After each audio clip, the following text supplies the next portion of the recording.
পুরো মাছ দেখলে আর কোনো কথা নেই, সাথে সাথে নিয়ে চলে আসবে। এখানে নদীর মাছ, নদীর খয়রা মাছ নিয়ে এসছে আজকে। শুধু কাঁচা লঙ্কা চিড়ে সাদা মাঠা করে আমি তরকারিটা রান্না করব। এর জন্য আমি গাছের দুটো বেগুন আর একটা পেঁয়াজ কেটে নিয়েছি। কড়াইতে তেল দিয়ে দিচ্ছি।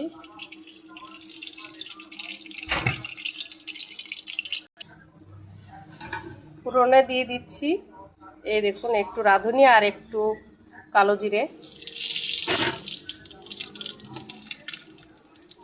এরপরে আমি বেগুন আর পেঁয়াজগুলো দিয়ে দিচ্ছি।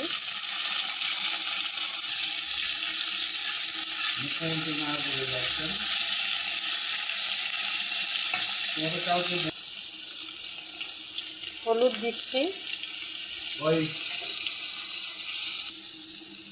লবণ দিচ্ছি।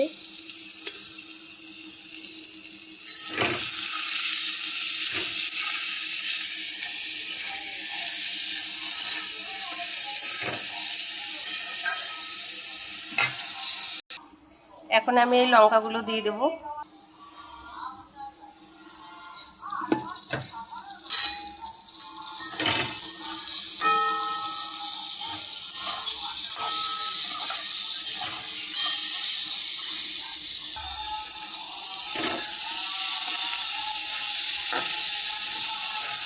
দেখুন কি সুন্দর নরম হয়েছে। এবারে আমি দিয়ে দিচ্ছি একটু জল।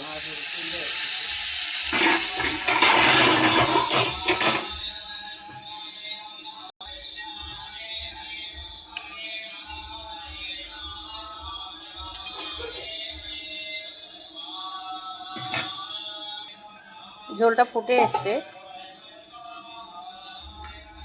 এবারে নুন হলুদ মাখানো যে মাছগুলো, নুন হলুদ মাখিয়ে রেখেছিলাম, এর উপর দিয়ে কাঁচা মাছ আমি দিয়ে দিচ্ছি। তাজা ছোট মাছ এভাবে কাঁচা রান্না করে খেয়ে দেখবেন, ভীষণ ভালো লাগে, খুবই মুখরোচক লাগে। এবারে আমি ঢেকে দেবো।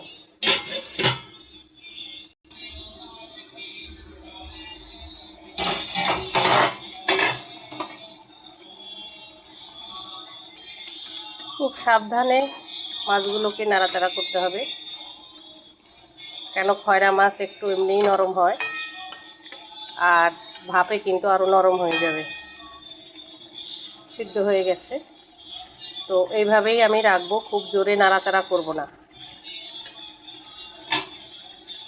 এবারে হতে থাকবে, জলটা শুকিয়ে যাবে এইভাবেই। দেখো, একটা মাছও কিন্তু ভাঙেনি, আমি কিন্তু উল্টিয়ে পাল্টিয়ে দিয়েছি, কেন নেড়ে চেড়ে না দিলে তো সম্পূর্ণ মাছটা পরিপূর্ণ সিদ্ধ হবে না। এই দেখুন, কড়াই আমি এদিক ওদিক করছি, একটু কিন্তু রস নেই, পুরো শুকিয়ে গেছে। আমি এটাকে কড়াই থেকেই সার্ভ করব, কড়াই থেকে আজকে নামাবো না আমি। এইভাবে করে খেয়ে দেখবেন কত সুন্দর লাগে। আজকের ভিডিও এখানেই। আপনাদের সকলকে অনেক অনেক ধন্যবাদ।